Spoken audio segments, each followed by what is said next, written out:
प्यारे बच्चों, आप सभी लॉकडाउन के कारण अपने अपने घरों में हैं। ऐसे समय में हम लेकर आए हैं आपके लिए डिजी साथ कार्यक्रम।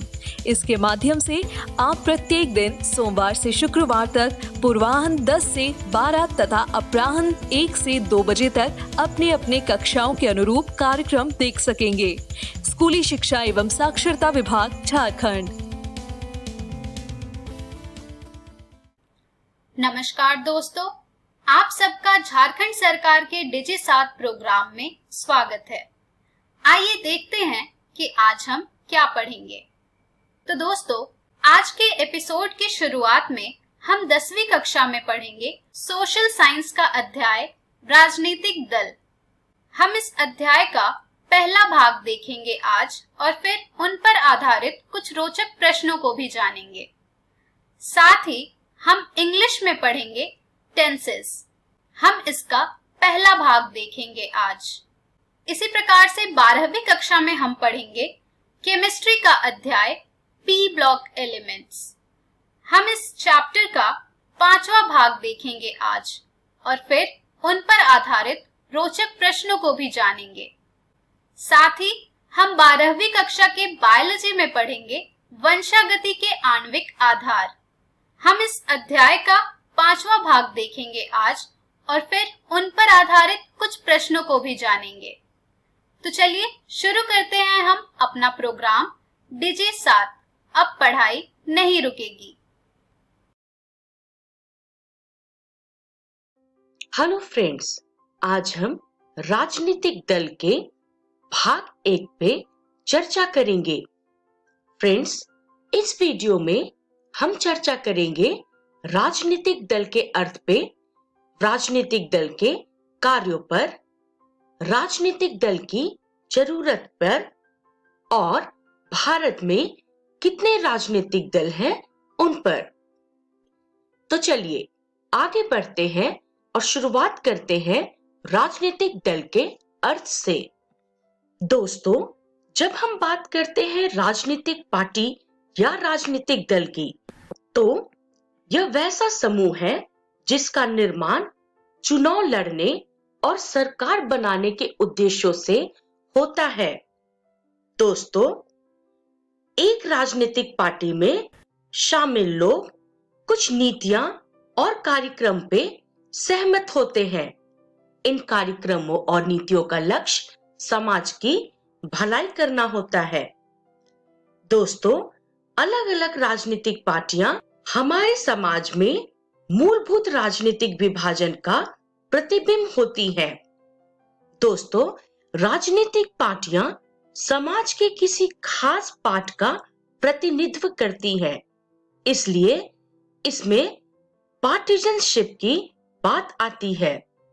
दोस्तों, राजनीतिक पार्टी की पहचान इस बात से बनती है कि वह समाज के किस हिस्से की बात करती है। किसी भी राजनीतिक पार्टी के दोस्तों 3 अवयव होते हैं, जैसे कि नेता, सक्रिय सदस्य और अनुयायी।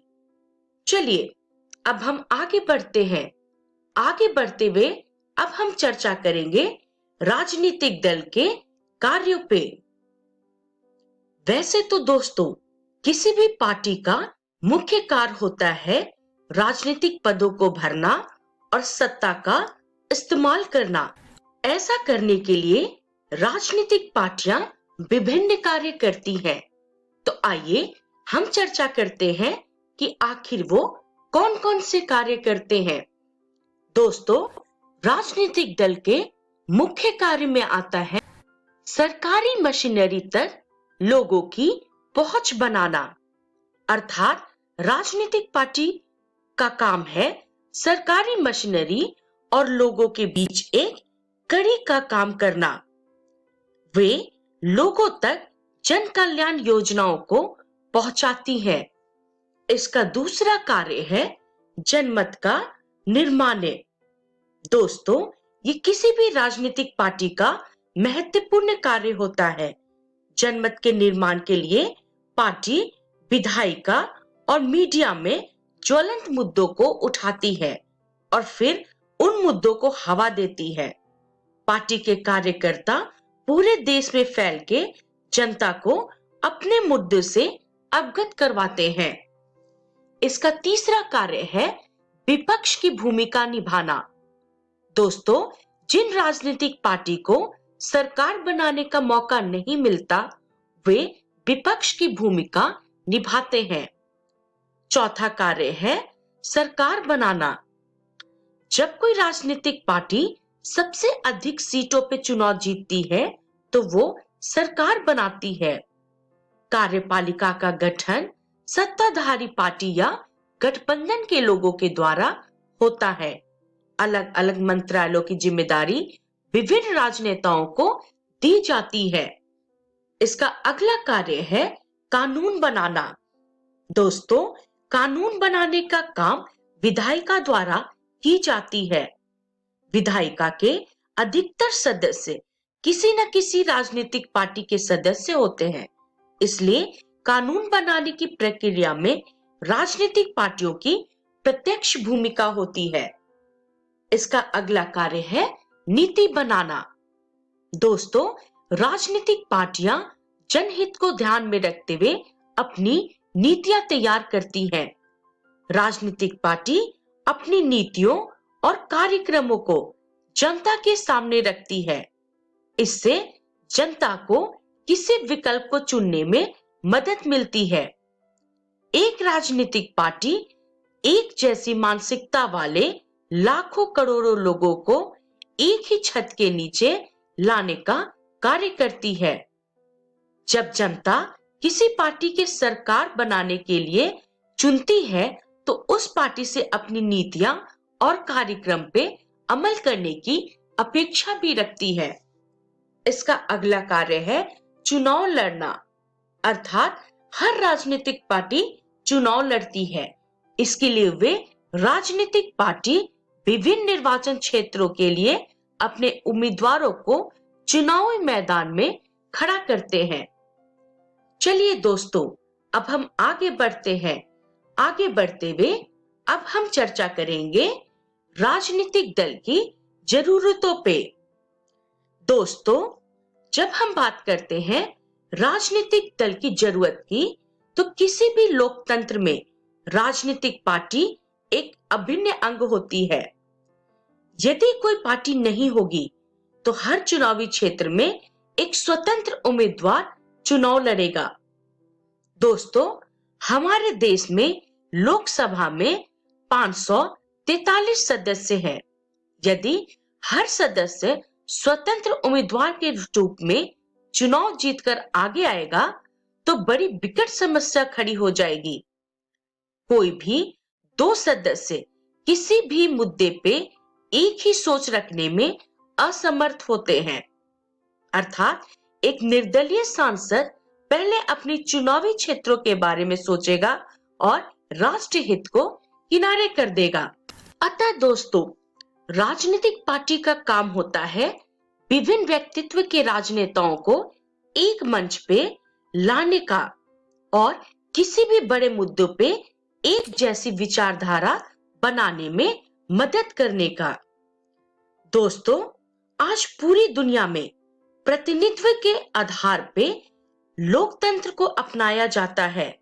इस तरह से नागरिकों द्वारा चुने गए प्रतिनिधि सरकार बनाते हैं।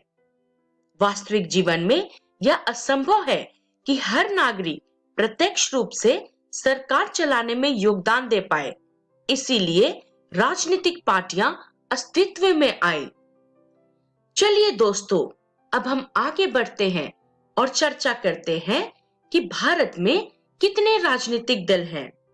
दोस्तों, विभिन्न देशों में राजनीतिक पार्टियों की संख्या अलग अलग होती है।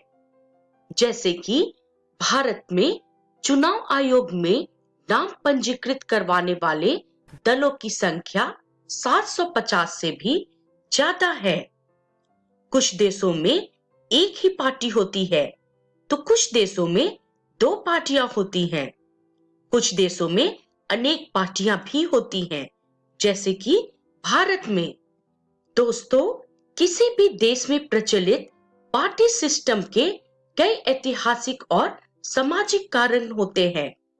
हर सिस्टम के गुण और अवगुण दोनों ही होता है।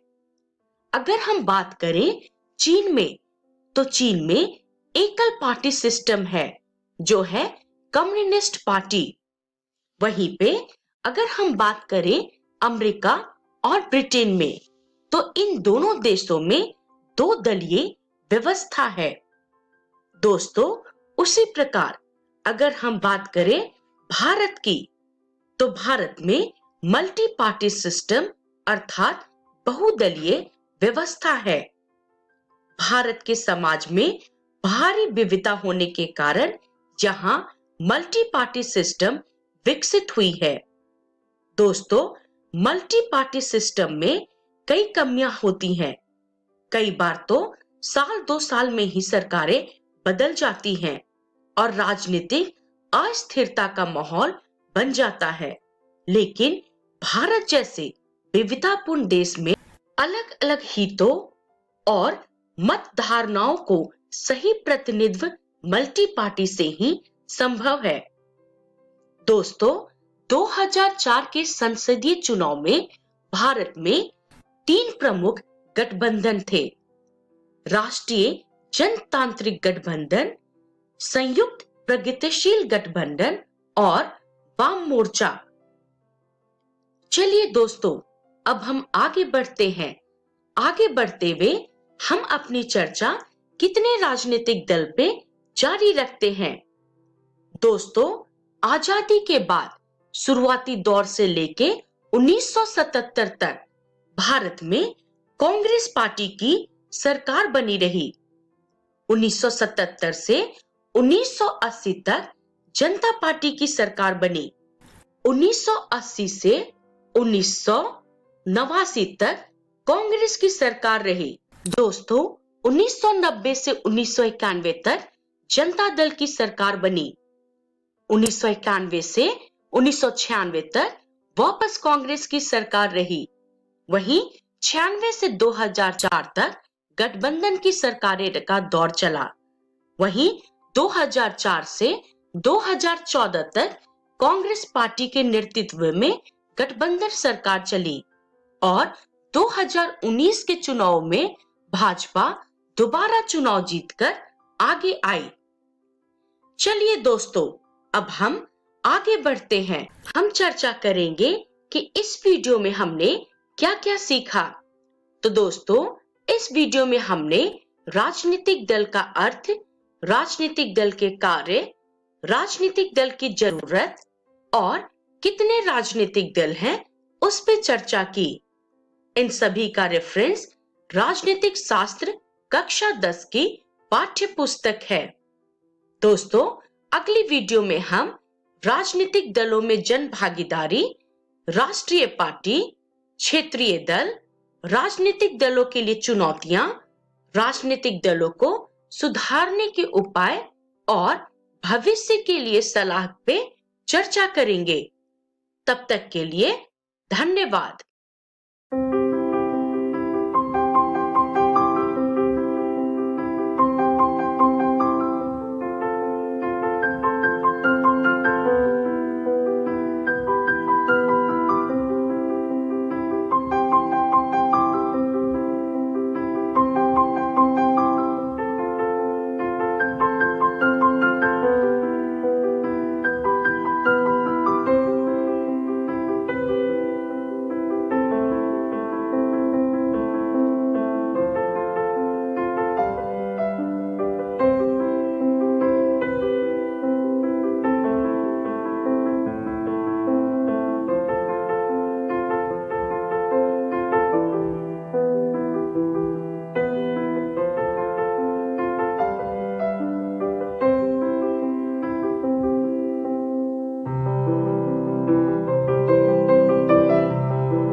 Hello everyone, welcome to English smart class.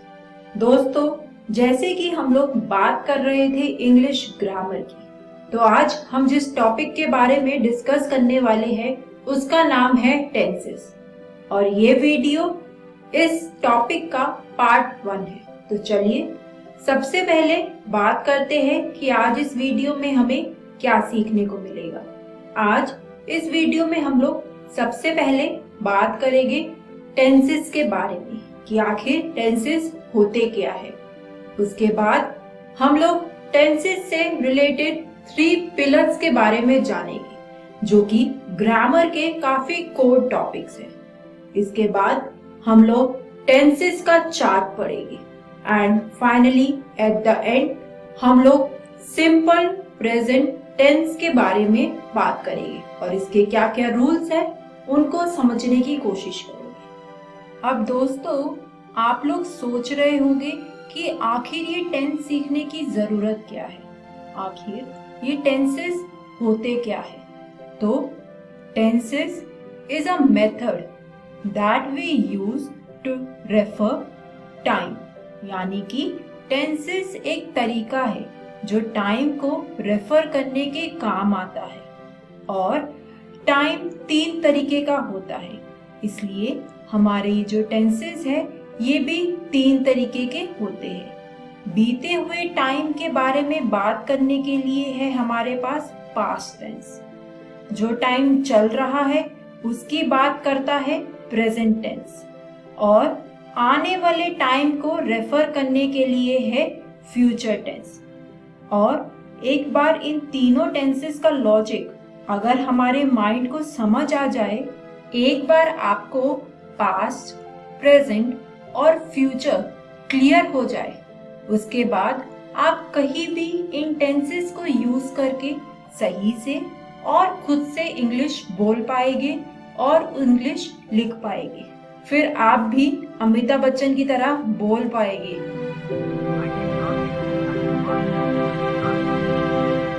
चलिए अब आगे बात करते हैं। दोस्तों, ये है हमारे उल्लू महाराज जी और इनको ग्रामर की पूरी ABCD पता है, और ये हमें बोल रहे हैं कि टेंसेस को समझने से पहले हमें ग्रामर के बेसिक को समझना बहुत ज्यादा जरूरी है, जिसमें हमारे पास है फर्स्ट, सेकंड एंड थर्ड, ये 3 पिलर। और इन 3 पिलरों पे टेंसेस की ये जो इमारत है ये खड़ी है। हो सकता है कि आप में से बहुत लोगों को पहले ही पता हो इन 3 पिलर्स के बारे में, फिर भी हम लोग डिस्कस कर लेते हैं, क्योंकि ये 3 पिलर सिर्फ टेंसेस ही नहीं, इंग्लिश ग्रामर के हर टॉपिक के लिए इम्पोर्टेंट है। ये तीनों पिलर इंग्लिश में हमेशा आपके काम आएगी। चलिए बात करते हैं सबसे पहले पिलर के बारे में। दोस्तों, अब उल्लू महाराज हमें बता रहे हैं पहले पिलर के बारे में, और उल्लू महाराज जी बोलते हैं कि पहला पिलर है सेंटेंस स्ट्रक्चर। ज्यादातर सेंटेंस में 3 चीजें होती है। सब्जेक्ट यानी कि वो जो काम कर रहा है, उसके बाद ऑब्जेक्ट जिस पर काम हो रहा है, and finally third one verb जो काम हो रहा है। चलिए इसका एक एग्जाम्पल देखते हैं। मैं खाना खाता हूँ, यहाँ पर हमारा जो सब्जेक्ट है यानी कि मैं, ऑब्जेक्ट जिस पर काम हो रहा है वो है खाना, और वर्ब जो काम हो रहा है यानी कि खाता हूँ। दोस्तों, हिंदी, संस्कृत और कई दूसरी लैंग्वेज में यही ऑर्डर यूज किया जाता है। सब्जेक्ट, उसके बाद ऑब्जेक्ट और फिर वर्ब, जैसे कि मैं खाना खाता हूँ। बट इंग्लिश और कुछ दूसरी लैंग्वेजेस में इसका ऑर्डर चेंज हो जाता है। पहले आता है सब्जेक्ट, फिर आता है वर्ब और उसके बाद आता है ऑब्जेक्ट। इसका हो जाएगा आई ईट फूड। दोस्तों, जब हम अपने मन में हिंदी से इंग्लिश में किसी लाइन को बदल देते हैं तो बहुत से लोग बोलते वक्त यही मिस्टेक कर देते हैं। वो लोग ऑब्जेक्ट और वर्ब की पोजीशन को चेंज करना भूल जाते हैं। सो याद रहे, इंग्लिश में पहले आता है वर्ब, फिर आता है ऑब्जेक्ट, जैसे कि हमने इस एग्जाम्पल में देखा। दोस्तों, अब उल्लू महाराज जी हमें बता रहे हैं हमारे सेकंड पिलर के बारे में, जिसका नाम है form of verb. English grammar में वर्ब की मेनली 3 फॉर्म्स होती है।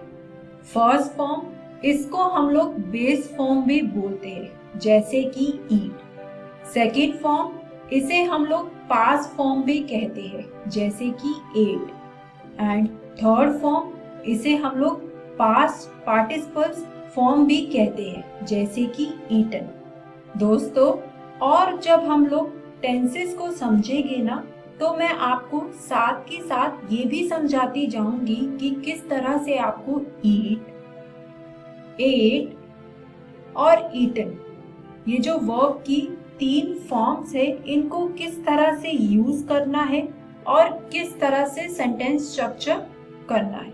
चलिए दोस्तों, अब उल्लू महाराज जी हमें बता रहे हैं हमारे थर्ड और फाइनल पिलर के बारे में, जिसका नाम है ग्रामेटिकल पर्सन।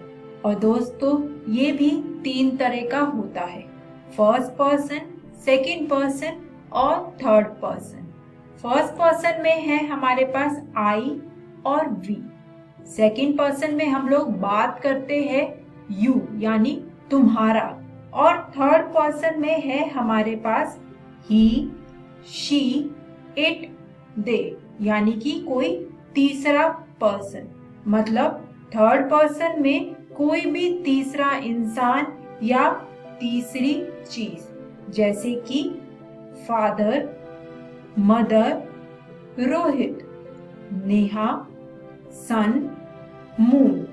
मतलब फर्स्ट एंड सेकंड पर्सन को छोड़कर बाकी सारी की सारी चीजें हमारी आती है थर्ड पर्सन के अंदर। और इसी के साथ हमारे ये तीनों पिलर्स यहीं पर खत्म होते हैं। दोस्तों, हम लोग बार बार इन तीनों पिलर के बेसिक के बारे में बात करते रहेंगे और टेंसेस को समझते रहेंगे। इसलिए आप इन तीनों ही पिलर्स को sentence structure, form of verb और ग्रामेटिकल पर्सन को अपने माइंड में अच्छे से बिठा लीजिए, ताकि जब हम टेंसेस पढ़ें तो आपको वो समझ आ जाए। आइए अब एक चार्ट बनाते हैं। दोस्तों, टेंसेस के 4 फॉर्म्स होते हैं, simple, continuous, perfect and perfect continuous tense.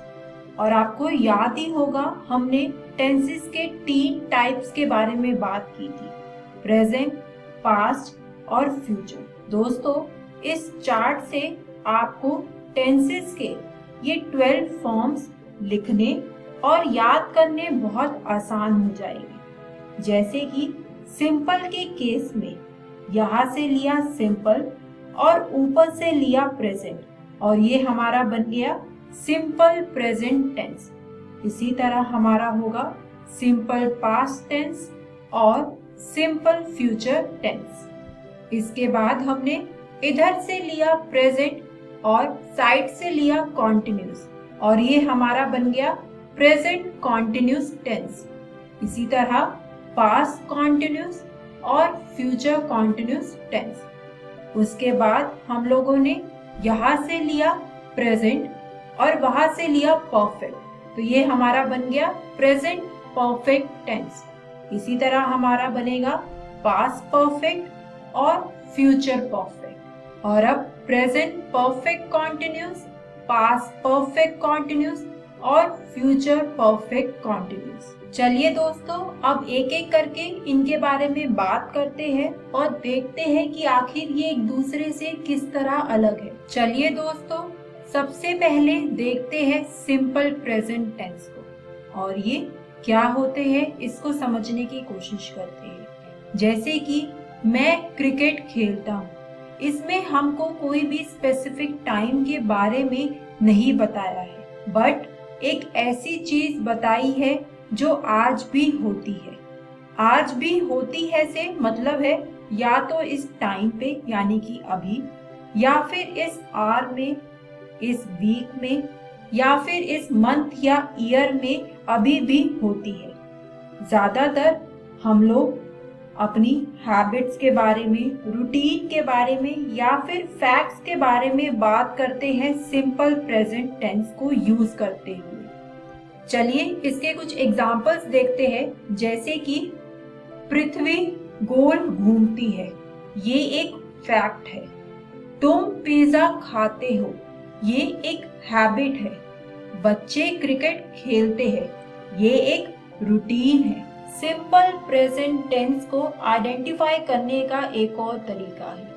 Hindi में ता है, ती हूँ, ता हूँ, ते है, इससे खत्म होते हैं सिंपल प्रेजेंट टेंस। सो अब हम सिंपल प्रेजेंट टेंस को आइडेंटिफाई कर सकते हैं। चलिए इसका एक एग्जाम्पल देखते हैं, जैसे कि मैं वीडियो देखता हूँ। इस सेंटेंस में ताहू का इस्तेमाल यानी यूज हो रहा है, तो ये एक सिंपल प्रेजेंट टेंस है। अब देखते हैं कि इसकी इंग्लिश कैसे बनेगी। हमने सब्जेक्ट और ऑब्जेक्ट को कहीं पर भी टच नहीं करना है, और जो वर्ब है उसकी फर्स्ट फॉर्म को इसमें यूज करना है। तो इसमें सब्जेक्ट यानी कि मैं सेम रहेगा, तो वो हो गया आई।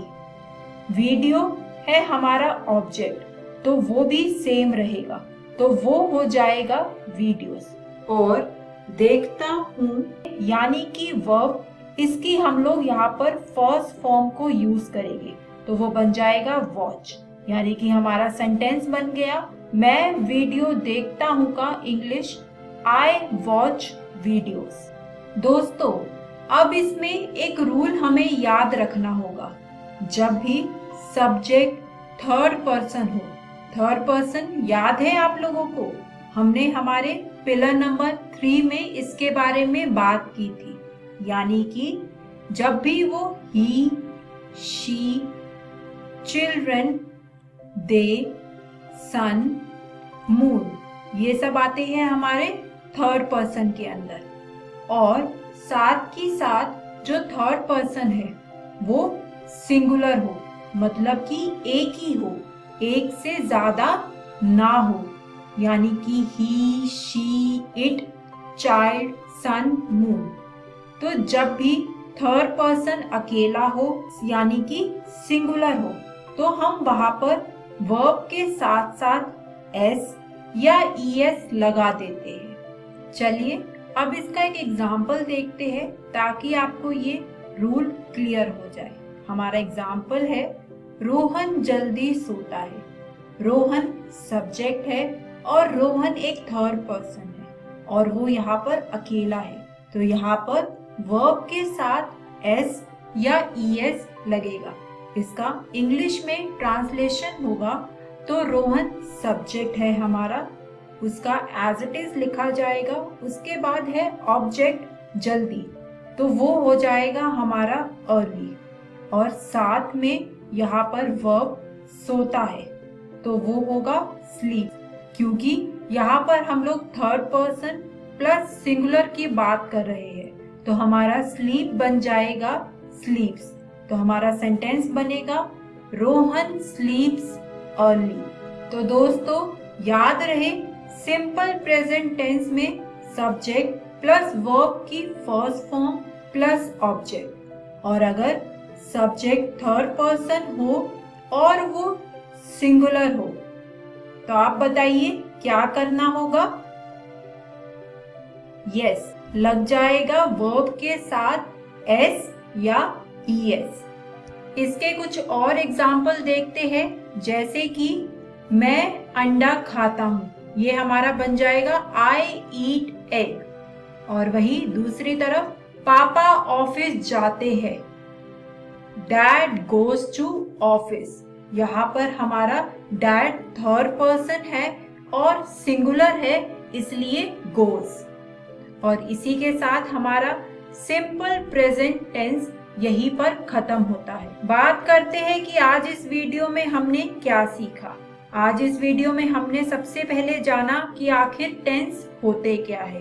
टेंस हमें बताते हैं समय के बारे में, टाइम के बारे में। उसके बाद हमने ग्रामर के 3 मेन पिलर्स के बारे में बात करी और फिर हम लोगों ने टेंसेस का चार्ट पढ़ा कि किस तरह से टेंसेस की 12 फॉर्म्स आपस में एक दूसरे से रिलेटेड है और वो किस तरह से बनती है।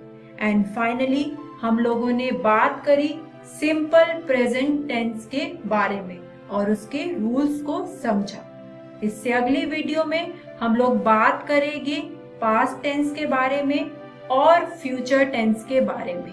तो मिलते हैं दोस्तों नेक्स्ट वीडियो में।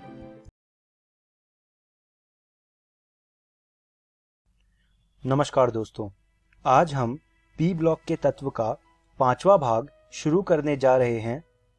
वीडियो को शुरू करने से पहले आइए देखते हैं कि आज की इस वीडियो में हम कौन कौन सी चीज़ों के बारे में पढ़ने वाले हैं। इस वीडियो में हम शुरू करेंगे वर्ग 17 के तत्व से। उसके बाद हम बात करेंगे वर्ग 17 के तत्वों के भौतिक गुणों की और आखिरी में हम बात करेंगे वर्ग 17 के तत्वों के रासायनिक गुणों की। तो आइए शुरू करते हैं वर्ग 17 के तत्व। वर्ग 17 में निम्नलिखित तत्व होते हैं। पहला तत्व है फ्लोरीन, दूसरा तत्व है क्लोरीन, तीसरा तत्व है ब्रोमीन, चौथा तत्व है आयोडीन, पांचवा तत्व है एस्टेटीन और छठा तत्व है टेनेसाइन। इन तत्वों को हैलोजन कहते हैं।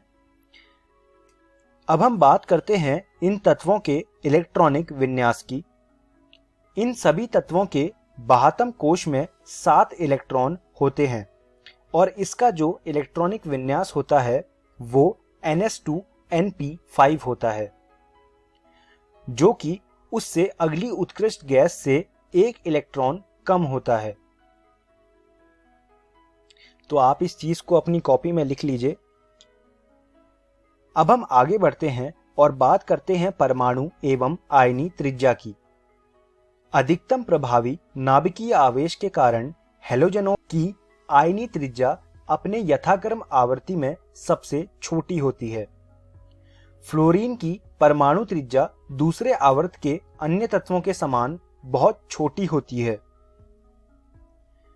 क्वांटम कोशों की संख्या में फ्लोरीन से आयोडीन तक वृद्धि होने के कारण परमाणु तथा आयनी त्रिज्या में वृद्धि होती है। तो ये हमने बात करी परमाणु एवं आयनी त्रिज्या की। अब हम आगे बढ़ते हैं और बात करते हैं आयनन एंथैल्पी की। इनकी इलेक्ट्रॉन त्यागने की प्रवृत्ति कम होती है। ऐसा इसलिए होता है क्योंकि जो इनका आउटर मोस्ट शेल होता है उसमें 7 इलेक्ट्रॉन होते हैं। 7 इलेक्ट्रॉन होने के कारण इनका जो न्यूक्लियस होता है वो उनको काफी अच्छी तरह जकड़े रखता है और उस बल के कारण इलेक्ट्रॉन को बाहर निकालना बहुत मुश्किल होता है। इसलिए ये इलेक्ट्रॉन बहुत ही मुश्किल से त्यागते हैं। तो इसीलिए इनकी बहुत उच्च आयनन एंथैल्पी होती है। परमाणविक आकार में वृद्धि होने के कारण वर्ग में नीचे की ओर आने पर आयनन एंथैल्पी में कमी होती है। तो ये हमने बात करी आयनन एंथैल्पी की। अब हम आगे बढ़ते हैं और बात करते हैं इलेक्ट्रॉन लब्धि एंथैल्पी की। संगत आवर्तों में हैलोजनों की इलेक्ट्रॉन लब्धि एंथैल्पी सबसे अधिक होती है। इसका कारण यह है कि इन तत्वों के परमाणुओं में स्थायी उत्कृष्ट गैस विन्यास से केवल 1 इलेक्ट्रॉन कम होता है। वर्ग में नीचे जाने पर वर्ग के तत्वों की इलेक्ट्रॉन लब्धि एंथैल्पी कम ऋणात्मक होती जाती है। हालांकि फ्लोरीन परमाणु की ऋणात्मक इलेक्ट्रॉन लब्धि एंथैल्पी क्लोरीन की तुलना में कम होती है। अब हम आगे बढ़ते हैं और बात करते हैं विद्युत ऋणात्मकता की। इनकी विद्युत ऋणात्मकता बहुत उच्च होती है। वर्ग में नीचे की ओर विद्युत ऋणात्मकता में कमी होती जाती है। आवर्त सारणी में फ्लोरीन सबसे अधिक विद्युत ऋणात्मक तत्व होता है। अब हम बात करते हैं इनके भौतिक गुणों की। फ्लोरीन और क्लोरीन गैस है, ब्रोमीन एक द्रव तथा आयोडीन एक ठोस है। सभी हैलोजन रंगीन होते हैं। अगर मैं इनके रंगों की बात करूं तो फ्लोरीन पीला, क्लोरीन हरापन लिए हुए पीला, ब्रोमीन लाल तथा आयोडीन बैंगनी रंग का होता है। अगर मैं बात करूं आबंध वियोजन एंथैल्पी की तो उसका जो ऑर्डर होता है वो कुछ इस प्रकार होता है। अब हम बात करते हैं हैलोजन के रासायनिक गुणों की। इसमें दोबारा से हम इसको दो भागों में विभाजित करेंगे। पहला भाग ऑक्सीकरण अवस्थाएं तथा रासायनिक क्रियाशीलता, दूसरा भाग फ्लोरीन का असामान्य व्यवहार। सबसे पहले हम बात करेंगे ऑक्सीकरण अवस्थाएं तथा रासायनिक क्रियाशीलता की। सभी हैलोजन -1 ऑक्सीकरण अवस्था प्रदर्शित करते हैं, तथापि क्लोरीन, ब्रोमीन तथा आयोडीन +1, +3, +5 तथा +7 ऑक्सीकरण अवस्थाएं भी प्रदर्शित करती है। सभी हैलोजन अति क्रियाशील होते हैं, यानी कि ये जल्दी रिएक्ट कर जाते हैं। ये धातु तथा अधातु के साथ अभिक्रिया कर हैलाइड बनाते हैं। हैलाइड के बारे में आप ऑर्गेनिक केमिस्ट्री में और ज्यादा और अच्छे से पढ़ने वाले हैं।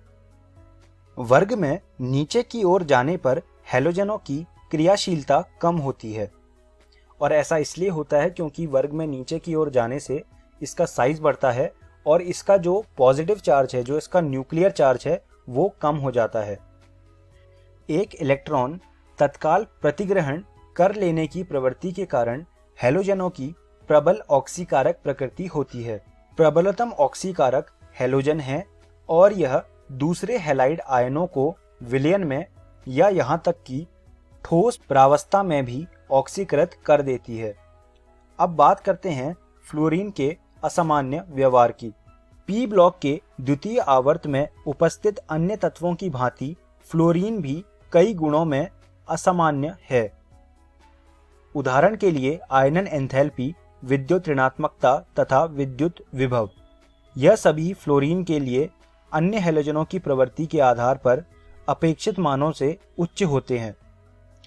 तो इसलिए फ्लोरीन एक असामान्य व्यवहार दर्शाता है। तो बात करते हैं हाइड्रोजन के प्रति अभिक्रियाशीलता की। ये सभी हाइड्रोजन के साथ अभिक्रिया कर हाइड्रोजन हैलाइड बनाती है, परंतु फ्लोरीन से आयोडीन तक हाइड्रोजन के प्रति बंधुता में कमी आती है। अगर हम बात करें अम्लीय सामर्थ्य की तो उसका जो ऑर्डर है वो कुछ इस प्रकार है। सबसे कम HF, फिर HCl, फिर HBr और आखिरी में HI। अब बात करते हैं ऑक्सीजन के प्रति अभिक्रियाशीलता की। तो हैलोजन ऑक्सीजन से संयोग कर बहुत से ऑक्साइड बनाते हैं, परंतु इनमें से अधिकांश अस्थायी होते हैं। फ्लोरीन 2 ऑक्साइड OF2 तथा O2F2 बनाती है, परंतु केवल OF2 ही 298 केल्विन ताप पर स्थायी होता है। अगर हम बात करें ऑक्साइडों के स्थायित्व के क्रम की तो वो कुछ इस प्रकार है। सबसे ज्यादा I स्थायी होता है और फिर क्लोरीन और फिर ब्रोमीन। अब बात करते हैं धातुओं के प्रति अभिक्रियाशीलता की। हैलोजन धातु के साथ अभिक्रिया करके धातु हैलाइड बनाते हैं। जैसे कि अगर मैग्नीशियम के साथ ब्रोमीन का रिएक्शन हो रहा है तो वो MgBr2 बनाएगा और इसे मैग्नीशियम हैलाइड कहते हैं। हैलाइड के आयनिक गुण इस क्रम में होते हैं।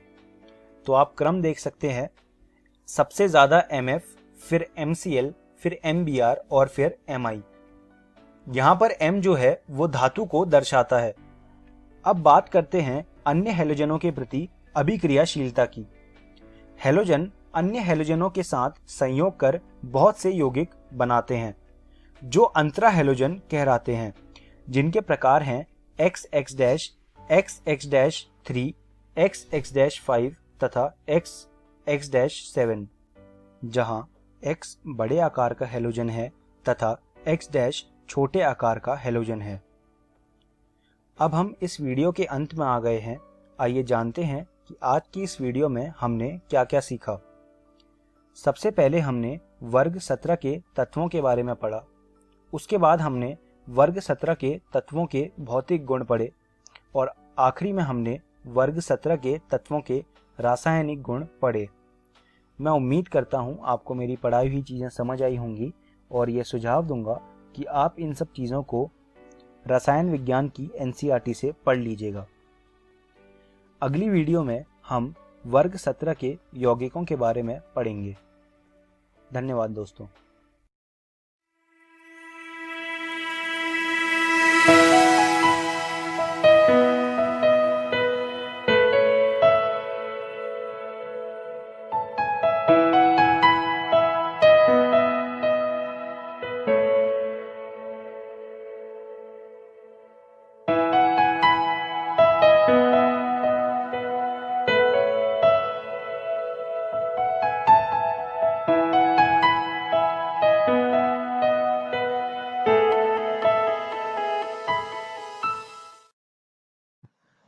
हेलो दोस्तों, जीव विज्ञान की इस वीडियो में आपका स्वागत है।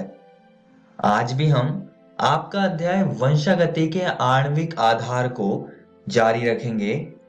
पिछली वीडियो में हमने अनुलेखन के बारे में पढ़ा था। इस वीडियो में हम आनुवंशिक कूट, जिसे हम अंग्रेजी में जेनेटिक कोड कहते हैं, इसको हम समझेंगे और हम रूपांतरण यानी कि ट्रांसलेशन की प्रक्रिया को भी जानेंगे। तो चलिए शुरू करते हैं। अब दोस्तों, इस समय तक हमको पता चल गया है कि अनुलेखन की प्रक्रिया से डीएनए से एमआरएनए बनता है और बाद में इस एमआरएनए से प्रोटीन बनता है और इस प्रक्रिया को हम रूपांतरण यानी कि ट्रांसलेशन कहते हैं और इसके बारे में हम इस वीडियो में विस्तार से पढ़ेंगे। अब ये जो सारी प्रक्रियाओं के बाद जो भी आउटपुट या प्रोटीन बन रहा है, तो ये सारी की सारी चीजें कहीं ना कहीं अनुक्रम के आधार पर होती है। अगर न्यूक्लिक अम्ल में कुछ बदलाव होता है तो अमीनो अम्ल भी बदल जाएगा। इसी से आनुवंशिक कोड यानी कि जेनेटिक कोड की परिकल्पना का प्रतिपादन हुआ, जो प्रोटीन संश्लेषण के दौरान अमीनो अम्लों को निर्धारित करता है। अब ये आनुवंशिक कूट होता क्या है उसको हम जान लेते हैं। आनुवंशिक कूट प्रोटीन में आनुवंशिक सामग्री, जिसमें कि डीएनए या एमआरएनए अनुक्रम होता है, के भीतर एनकोडेड जानकारी का अनुवाद करने के लिए जीवित कोशिकाओं द्वारा उपयोग किए जाने वाले नियमों का समूह है। अब दोस्तों, हम ऐतिहासिक पहलू को समझेंगे कि ये सारी चीजें हम लोगों ने कैसे समझी। दोस्तों, एक भौतिकीविद थे जिनका नाम था जॉर्ज गेमो। इन्होंने कहा कि अगर 4 क्षार होते हैं, जैसे कि डीएनए के अंदर यूरेसिल, एडेनिन, ग्वानिन और साइटोसिन होते हैं, तब इन 4 क्षारों के समूह से कूट का निर्माण होता है, जो कि 20 अमीनो अम्लों का कूट लेखन करेगा। और ये कूट 3 के समूह में होते हैं, 3 न्यूक्लियोटाइड से ये बनते हैं, जैसे कि यूएसी आनुवंशिक कोड ये कोड करता है टायरोसिन प्रोटीन को। लेकिन उस समय ये सारे विचार बहुत ही ठोस थे, क्योंकि अगर हम 3 न्यूक्लियोटाइड्स को लेके आनुवंशिक कोड बनाएंगे जो कि 20 अमीनो अम्लों का कूट लेखन करेगा, तो यहाँ पर अगर आप थोड़ा सा गणित करें तो यहाँ पर 64 हमें समूह मिलेंगे, समूहों के प्रकार, जिन्हें हम प्रकूट कहते हैं, यानी कि कोडोन्स। और अगर आप देखें तो 20 अमीनो अम्लों के लिए ये 64 प्रकूट बहुत ही ज्यादा हैं। फिर बाद में कुछ वैज्ञानिक आए, जैसे कि मार्शल डब्ल्यू नेरेनबर्ग, जे हेनरिच मेथाई और हरगोविंद खुराना ने कहीं ना कहीं इस बात का प्रमाण दिया कि प्रकूट त्रिक होते हैं। दोस्तों, यहां देखिए, यह एक टेबल है जिसमें कि प्रकूटों को मैंने दिखाया हुआ है। ये कई अमीनो अम्लों का कूट लेखन करते हैं। प्रकूट का प्रथम स्थिति, द्वितीय स्थिति और तृतीय स्थिति कुछ ऐसे पैटर्न में दिखाई हुई है मैंने, जो कि आप टेबल के अंदर देख सकते हैं। और दोस्तों, आप यहां पर देख सकते हैं कि कुछ प्रकूट तो एक ही प्रोटीन के लिए कोड कर रहे हैं, जैसे कि UUU और UUC जो ये आनुवंशिक कोड है ये फिनाइल एलेनिन प्रोटीन के लिए कोड कर रहे हैं। और ऐसा और भी कई जगह पर आप देख सकते हैं। और यहाँ पर स्टॉप लिखा है और इन्हें हम स्टॉप कोडोन्स यानी कि रोध प्रकूट कहते हैं, जो कि किसी भी चीज के लिए कूट लेखन नहीं करते हैं। आइए दोस्तों अब आनुवंशिक कूट की प्रमुख विशेषताएं देख लेते हैं। प्रकूट त्रिक होता है। 61 प्रकूट अमीनो अम्ल का कूट लेखन करते हैं, वह 3 प्रकूट कूट लेखन नहीं करते हैं। इस कारण से यह रोध प्रकूट यानी कि स्टॉप कोडोन के रूप में कार्य करता है। कुछ अमीनो अम्ल का कूट लेखन एक से अधिक प्रकूटों द्वारा होता है, इस कारण से इन्हें अपह्रासित कूट कहते हैं। प्रकूट दूध आरएनए में लगातार पड़े जाते हैं, ये बीच में रुके हुए नहीं होते हैं। कूट लगभग सार्वभौमिक होते हैं, उदाहरणार्थ जीवाणु से मनुष्य में UUU फिनाइल एलेनिन का कूट लेखन करता है। इस नियम के कुछ अपवाद सूचकणिका प्रकूट व कुछ आदि जंतुओं जैसे कि प्रोटोजोआ में मिलता है। AUG दोहरा कार्य करते हैं। यह मिथ्योनिन का कूट लेखन करता है। यह एक प्रारंभक प्रकूट के रूप में कार्य करता है। UAA, UAG और UGA रोध प्रकूट हैं। तो ये सारी बातें आप सभी दोस्तों को याद रखनी है। आइए दोस्तों अब आगे बढ़ते हैं और अंतरण आरएनए अनुकूलक अणु को समझ लेते हैं। अब दोस्तों शुरुआती समय से ही जब आनुवंशिक कूट आया था, तब फ्रांसिस क्रिक जिन्होंने जेम्स वॉटसन के साथ मिलकर डीएनए की द्विकुंडली संरचना को प्रस्तावित किया था, उनके अनुसार एक अनुकूलक अणु होगा जो कि एक तरफ से कूट को पढ़ता होगा और इसके दूसरी तरफ विशिष्ट अमीनो अम्ल जुड़ जाते होंगे। बाद में फिर इस अनुकूलक अणु को टीआरएनए कहा गया। टीआरएनए यानी कि अंतरण आरएनए कहा गया। अब ये टीआरएनए है क्या, इसको हम जान लेते हैं। प्रोटीन संश्लेषण में एक वाहक अणु महत्वपूर्ण है। यह अमीनो अम्ल को राइबोसोम तक लाता है और आनुवंशिक कोड को पढ़कर प्रोटीन बनाता है। आइए दोस्तों अब इसकी कुछ और महत्वपूर्ण बातें जानते हैं। तो टीआरएनए कुछ ऐसा दिखता है। आप इसमें अमीनो अम्ल यानी कि अमीनो एसिड को भी देख सकते हैं कि वो कहां पर होता है। वास्तविक संरचना के अनुसार अंतरण आरएनए सघन अणु है जो कि उल्टे एल की तरह दिखाई देता है। तो असलियत में जो टीआरएनए है उसका जो संरचना है वो कुछ ऐसी होती है, उल्टे एल की तरह होती है। प्रत्येक अमीनो अम्ल के लिए विशिष्ट अंतरण आरएनए होता है। प्रारंभन हेतु दूसरा विशिष्ट अंतरण आरएनए होता है जिसे प्रारंभक अंतरण आरएनए कहते हैं। रोध प्रकूट के लिए कोई अंतरण आरएनए नहीं होता है। तो ये सारी बातें आपको अंतरण आरएनए के बारे में याद रखनी है। चलिए दोस्तों अब अंतरण आरएनए का कार्य संक्षेप में थोड़ा समझ लेते हैं। ये टीआरएनए साइटोप्लाज्म में होता है। तो जब राइबोसोम में एमआरएनए जुड़ता है तो इस टीआरएनए के पास एंटीकोडॉन होते हैं जिसके पास क्षार होते हैं जो कि एमआरएनए के क्षार के पूरक होते हैं। फिर ऐसे करके ये कूट को पढ़ता है और अमीनो एसिड की एक श्रृंखला बनाता है जो कि बाद में प्रोटीन्स में बदल जाती है। और दोस्तों यहाँ पर अमीनो अम्ल स्वीकार्य छोर होता है। आइए दोस्तों अब रूपांतरण यानी कि ट्रांसलेशन को समझ लेते हैं। रूपांतरण वह प्रक्रिया है जिसमें अमीनो अम्ल के बहुलकन यानी कि पॉलीमराइजेशन से पॉलीपेप्टाइड का निर्माण होता है। दोस्तों, अब रूपांतरण की प्रक्रिया से अमीनो अम्ल बनते हैं और ये अमीनो अम्ल एक बंध द्वारा आपस में जुड़ते हैं जिसे हम पेप्टाइड बॉन्ड यानी कि पेप्टाइड बंध कहते हैं। अब जब पेप्टाइड बॉन्ड बनता है तो उसको बनाने के लिए ऊर्जा लगती है। इस कारण से प्रथम प्रावस्था में अमीनो अम्ल स्वयं एटीपी के उपस्थिति में सक्रिय हो जाते हैं व सजातीय अंतरण आरएनए से जुड़ जाते हैं। इस प्रक्रिया को अधिक स्पष्ट रूप से अंतरण आरएनए का आवेशीकरण या अंतरण आरएनए अमीनो एसिलेशन कहते हैं। आइए दोस्तों, अब कोशिकीय कारखाने को समझ लेते हैं जो कि प्रोटीन संश्लेषण के लिए आवश्यक है।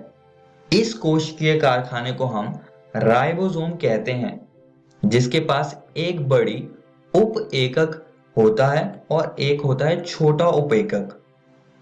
और यहाँ पर आप mRNA यानी कि दूत आरएनए को देख सकते हैं।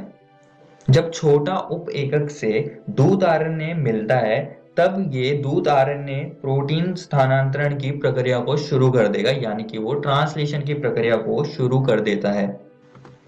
राइबोसोम पेप्टाइड बंध के निर्माण से उत्प्रेरक का काम भी करता है, जैसे कि जीवाणु में राइबोजाइम होता है एक। और दोस्तों, mRNA में कुछ अतिरिक्त अनुक्रम होते हैं जो कि स्थानांतरित नहीं होते हैं, यानी कि जिसका ट्रांसलेशन नहीं होता है। इनको हम अस्थानांतरित स्थल यानी कि अनट्रांसलेटेड रीजन्स UTR कहते हैं। आइए दोस्तों, अब रूपांतरण की पूरी प्रक्रिया को एक बार देख लेते हैं। अब दोस्तों, अनुलेखन की प्रक्रिया के बाद ये दूत आरएनए केंद्रक से बाहर चला जाता है, साइटोप्लाज्म में चला जाता है और यहाँ पर ये mRNA राइबोसोम से जुड़ जाएगा। राइबोसोम mRNA का कोड पढ़कर अमीनो अम्ल भेजता है। अब अमीनो अम्ल 20 तरह के होते हैं और ये अंतरण आरएनए यानी कि tRNA है और ये अमीनो अम्ल को राइबोसोम तक लेकर जाता है।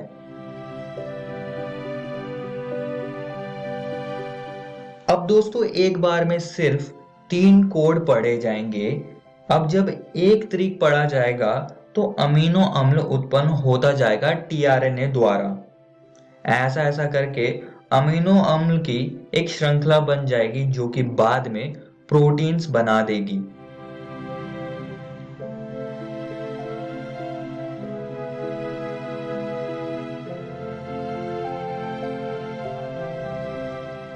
और दोस्तों, कुछ ऐसे रूपांतरण की प्रक्रिया होती है। इस वीडियो में हमने आनुवंशिक कूट को समझा और साथ ही में हमने रूपांतरण यानी कि ट्रांसलेशन की पूरी प्रक्रिया समझी। और दोस्तों, मैं आप सभी को एक और बात बताना चाहता हूं कि आज हमने आपकी एनसीईआरटी किताब का ये 2 टॉपिक्स को कवर कर लिया है। आप इसको जरूर घर से किताब से पढ़कर आइएगा।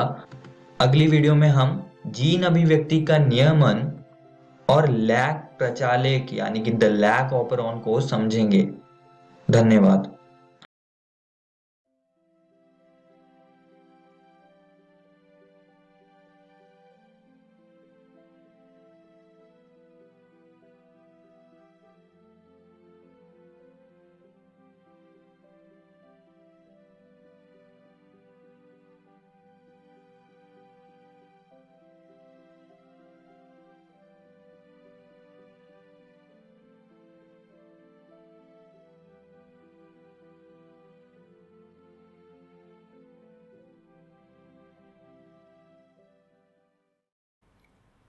तो दोस्तों, आशा करती हूँ कि डिजिसात के आज के एपिसोड में आपको बहुत कुछ सीखने को मिला होगा।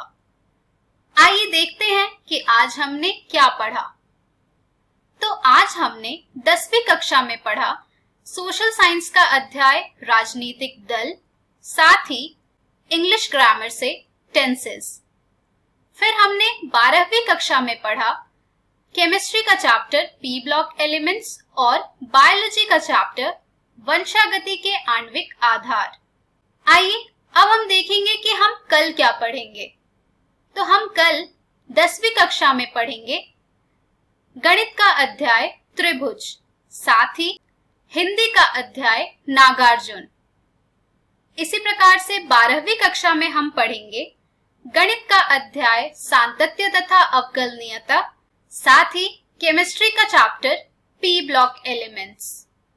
एक जरूरी सूचना इस एपिसोड की जो अभी आपने देखी, इसका पुनः प्रसारण YouTube पर किया जाएगा इकोवेशन के चैनल पर ठीक 3 बजे।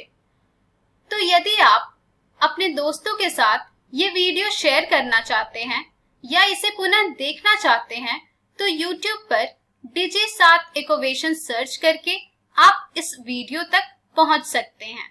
धन्यवाद।